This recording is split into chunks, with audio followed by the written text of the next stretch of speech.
And I started playing with NBA guys that I just watch on TV. After 5-6 months, I got a contract to play in Portugal, in Lisbon. I'm a week away from going to Portugal. My girlfriend, who's my wife now, flies down from Seattle. We have this going away party. It's just me, my mom, my girlfriend, and like one of my brothers. We had like no money. So, we just had this small party. And I'm on the court just shooting around with some of my friends. And we start playing 3-on-3. And I go to the basket and I hear a pop. I fall on the ground. So I go to the hospital, drag my foot up to the emergency room, grab the back of my calf muscle, felt excruciating pain. He said, "Son, you ruptured your Achilles tendon."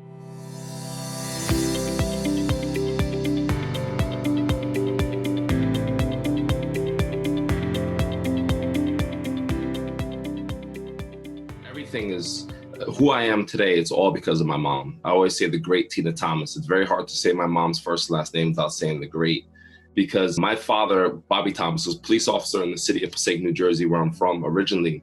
He passed away when I was 4. And when he passed away, my mom was left with 5 kids to raise with very little money. One of the things that she said to me that really stuck with me is, because I asked her, I said, "What did you dream about? Like, what did you want to be?" And she said, "My only purpose once your father passed was for you guys to have a roof over your head, your stomach's fed, and be raised the right way."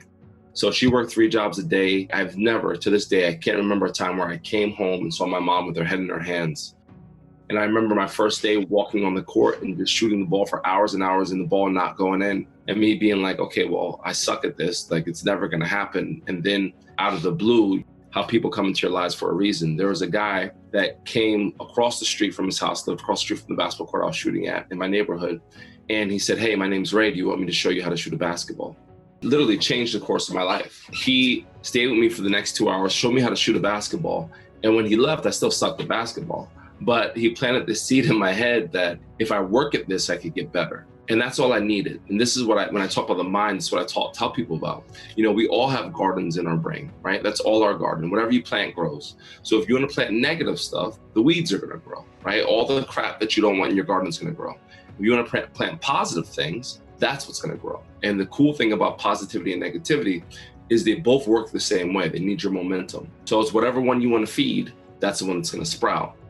So while I had all these people telling me how bad I was at basketball, my brother's friends, my brother's older than I am, my brother's friends, and I always kept that in my head that if I just keep working at it, because Tina Thomas showed me how to work. So if I just keep working at it, I can get better. So 6 hours, 7 hours a day was dedicated to basketball. My junior year in high school, I got cut from varsity and sat, junior varsity. My senior year, barely played. And my mom sat me down after high school. And it was the first time in my life that I ever heard my mom say can't. And she looked me right in the face and she goes, "Baby boy," she goes, "I cannot afford to send you to college."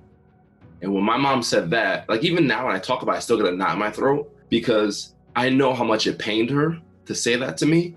I knew how hard she was working for us, to move on and go to college, etc. So when she said that to me, I was just like, man, this is it. I'm not going to go to college unless I figure something out.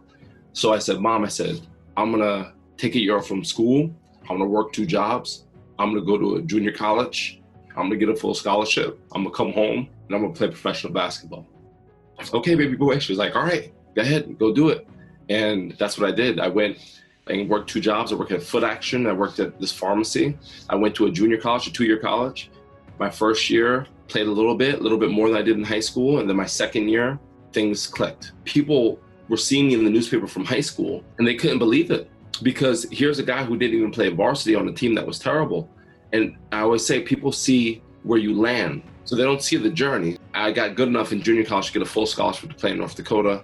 After 5-6 months, I got a contract to play in Portugal, in Lisbon. And I'm on the court just shooting around with some of my friends. And we start playing 3-on-3 and I go to the basket and I hear a pop. I fall on the ground. So I go to the hospital. Dr. Bradish, she goes, "Cornell, I'm going to grab the back of your calf muscle. If you feel excruciating pain, we have to do surgery on Thursday." This was a Sunday. I was supposed to leave the next Sunday. I felt excruciating pain. He said, "Son, you ruptured your Achilles tendon." And my mom comes in, kisses me on the forehead, and I watch her go to one of the 3 jobs I told her she'd never have to work again. I felt like I let this woman down. So I called my buddy up, one of my best friends, and I said, "Kevin," I said, "I need you to pick me up on Monday morning. We're going to shoot in the gym. We're going to shoot baskets." And he sounded like I died. He goes, "Cornell, how are we going to shoot?" I said, "Just pick me up." So for the next 6 months, I shot from a chair. And it did nothing for my basketball game, but it did everything for my psyche. And right when I was getting close to 100%, I got an opportunity to be the head coach of the junior college that I played at. So I go on the interview, and then Shelly, 2 days later, I'm a head coach. I have a whistle around my neck, and I'm coaching these kids from all over the place, inner cities. They're up in this rural area where the junior college is, and I have to teach these kids at 24 years old. I don't even know how to be a man.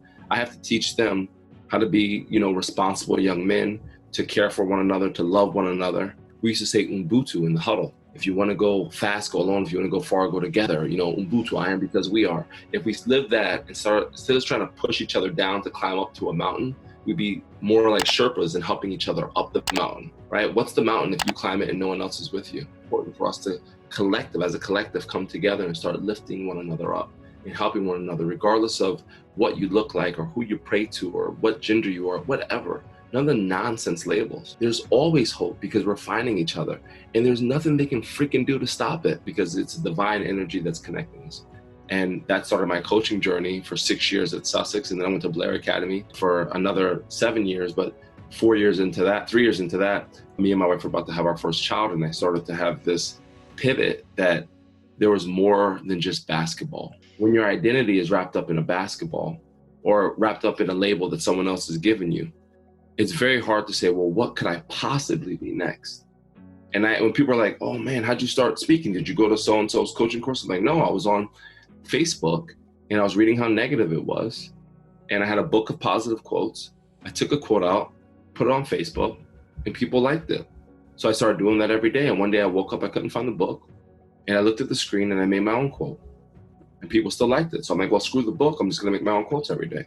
So I started making my own quotes, and 5-6 months went by. My friend Steph came up to me and she goes, where do you get your quotes from? I said, I just make them up. And she set up a WordPress site for me in Panera Bread.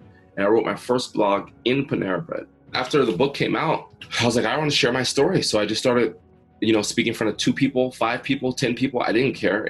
Anywhere that would have me for free. I spoke for free for like 8 months, 9 months. And then I got an opportunity to speak in Las Vegas at an event for free. And then from there, though, I got offered a chance to speak in Wisconsin and Michigan. And so then I started getting, and then 2015, I went to England. And then after that, it was a wrap. It's not a big, huge leap step. It was just a little baby step. We compare ourselves to other people so much and other people's journeys so much without knowing their story or their history or their background, that we assume that we have to have the same progress as this person at the same amount of time. If it takes you a year to do a book and it took me 3 years, then so be it. Life is mindset. Everything is controlled by mindset. Faith, love, positivity, negativity, everything starts and ends with the mind.